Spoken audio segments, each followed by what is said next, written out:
Hello students, Vande Mataram.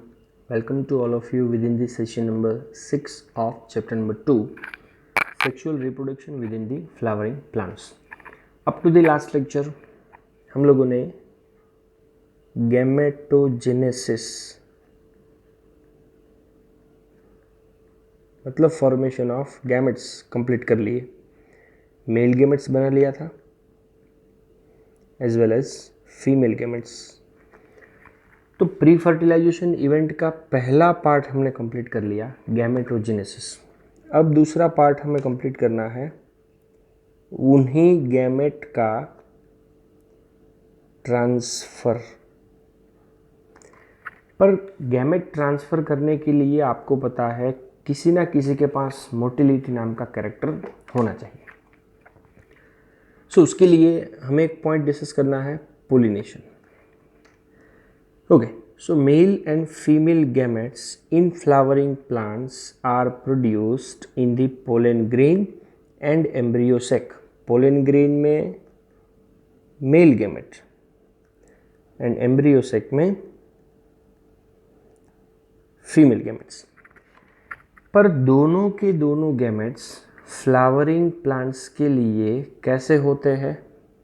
Both are non-motile, non movable.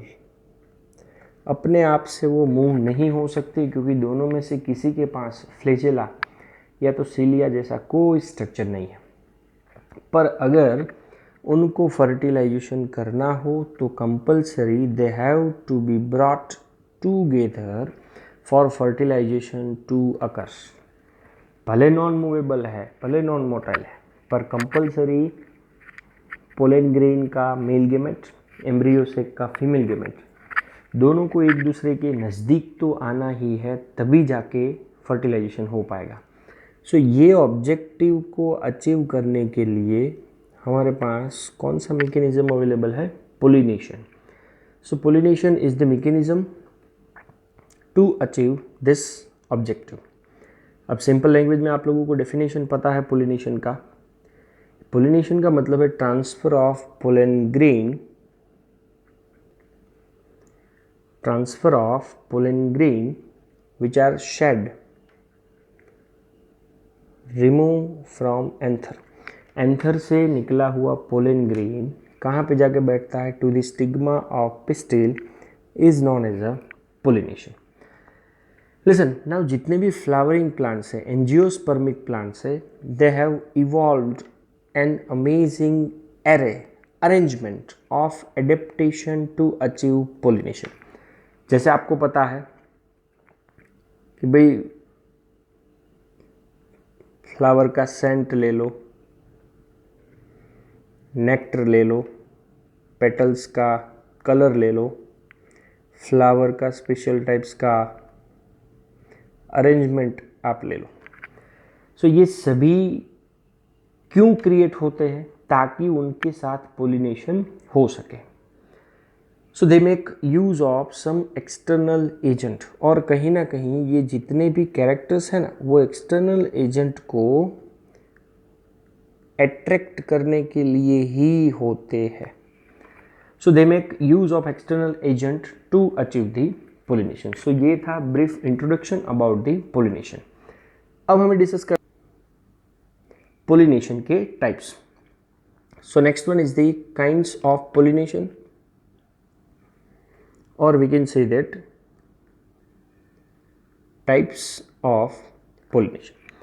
Listen, generally pollination के types किसके basis पे दिए जाते हैं? Depending on the source of pollen, कि pollen का source क्या है, उसके हिसाब से pollination के types दिए जाते हैं. अब आपकी बुक के अंदर वो 3 टाइप्स के दिए हुए हैं, पर जनरली पोलिनेशन को 2 ग्रुप में डिवाइड किया जाता है. और अल्टीमेटली सेल्फ के फिर से अगर आप 2 ग्रुप डिवाइड कर दो तो अल्टीमेटली पोलिनेशन के कितने टाइप्स आपको कंसिडर करने हैं? 3 टाइप्स. तो पहले सेल्फ और क्रॉस का डेफिनेशन आपको सिंपल लैंग्वेज में पता है. तो सेल्फ का मतलब है transfer of pollen grain from anther to the stigma of same flower. Flower अगर सेम हो और पोलन ग्रेन स्टिग्मा के ऊपर जाता हो तो वो हो जाता है सेल्फ। पर अगर आप फ्लावर डिफरेंट बोल देते हो तो वो कौन हो जाएगा? Cross pollination. तो अब पहले डिस्कस करते हैं सेल्फ पोलिनेशन के दोनों types. According to your NCERT text book पहला टाइप दिया हुआ है ऑटोगेमी।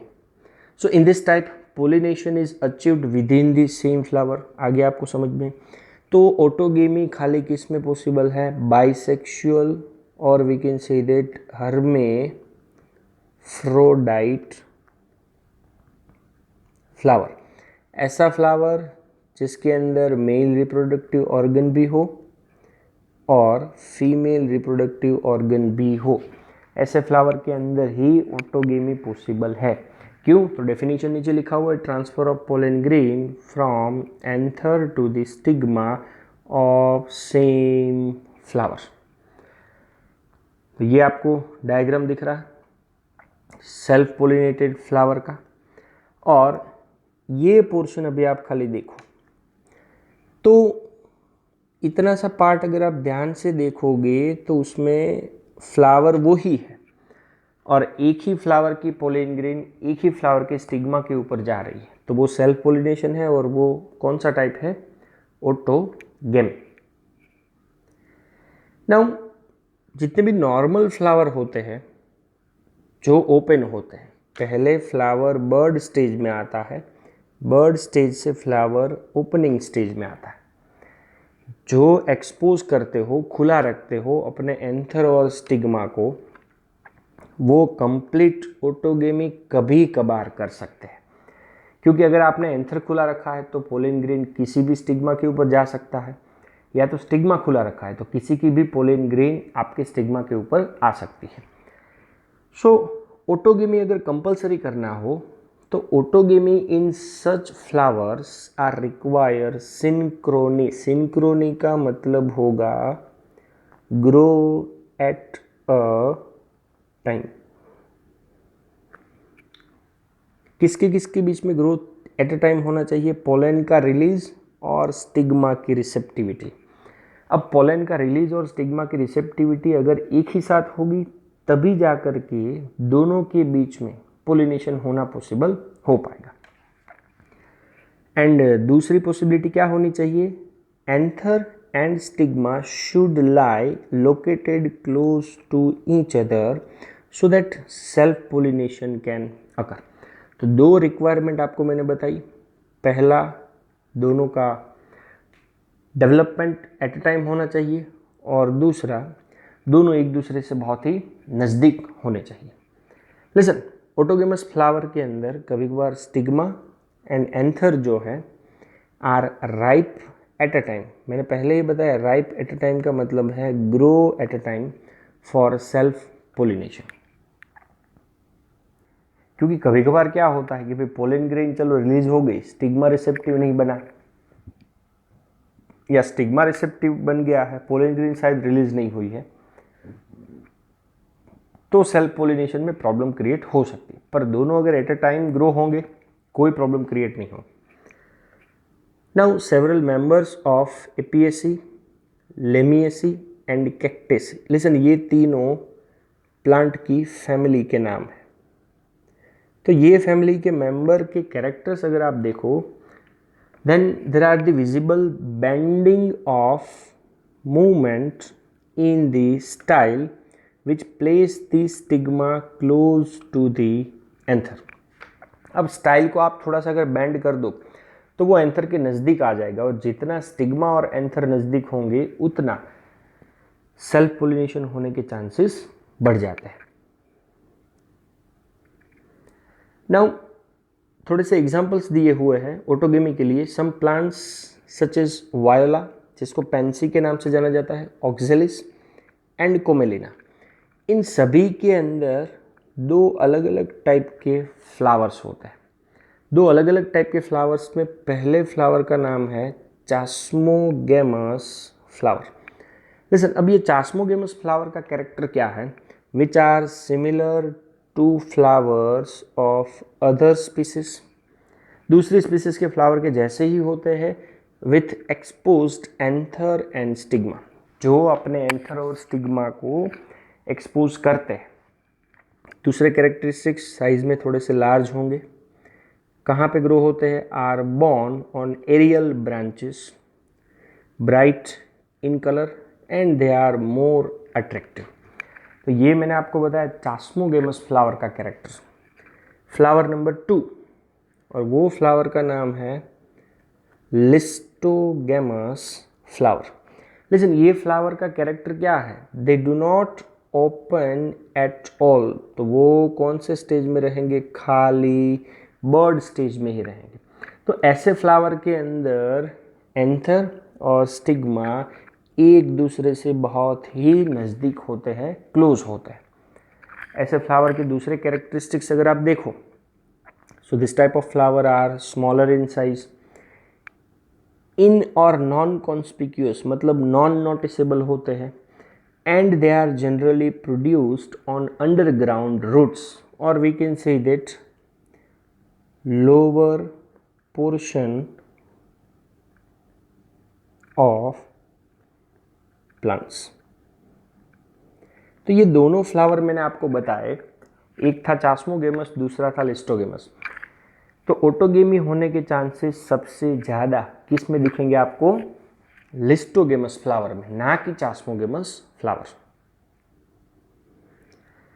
अब आप डायग्राम के अंदर दोनों फ्लावर देख सकते हो। ये है चास्मोगेमस फ्लावर जो अट्रैक्टिव है, एरियल पार्ट की ओर ग्रो हुए हैं, थोड़े से साइज में बड़े हैं। और ये है फ्लावर नंबर 2 लिस्टोगेमस फ्लावर, जो नीचे ग्रो होते हैं, साइज में भी स्मॉलर है, नॉन अट्रैक्टिव है, नॉन कॉन्स्पिक्यूअस है। सो जब फ्लावर बर्ड स्टेज में है, फ्लावर ओपन होने ही नहीं वाला है, तो एंथर डेहिस होगा, ब्रेक होगा in the flower bud and pollen grain come in contact with the stigma to effect pollination. तो किसी और पोलन का तो सवाल ही नहीं आता है, क्योंकि फ्लावर तो पूरा का पूरा बंद है। तो जब एंथर डेहिस होगा तो पोलन ग्रेन रिलीज होकर के खुद के ही स्टिग्मा के ऊपर आके बैठेगा। So we can say that this cleistogamous flowers are invariably autogamous flower, क्योंकि लिस्टोगेमस फ्लावर के अंदर ही ऑटोगेमी होना पॉसिबल है। इसके अंदर क्या नहीं होगा? There is no chance of cross pollen landing on stigma, क्योंकि किसी और पोलन ग्रेन का कांटेक्ट स्टिग्मा के साथ होगा ही नहीं, तो क्रॉस पोलिनेशन होने का चांसेस एकदम 0। So cleistogamous flowers produce assured seed. Assured मतलब 110% सीड का फॉर्मेशन वो करेंगे, कंफर्म सीड।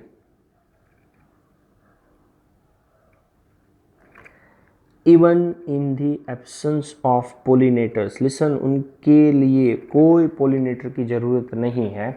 अगर पोलिनेटर ना भी हो तो भी वो कंफर्म सीड का जनरेशन करेंगे, क्योंकि उनके अंदर तो कंपलसरी ऑटोगेमी के थ्रू सेल्फ पोलिनेशन होने वाला है।